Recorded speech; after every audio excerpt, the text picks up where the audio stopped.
Today's pronunciation lesson is contrasting the sounds and ng.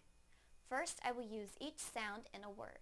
Then, I will put the words into a sentence so that you can hear them together with contextual clues. Please listen closely to the differences in the sounds. First, the n sound in the word thin, thin, thin.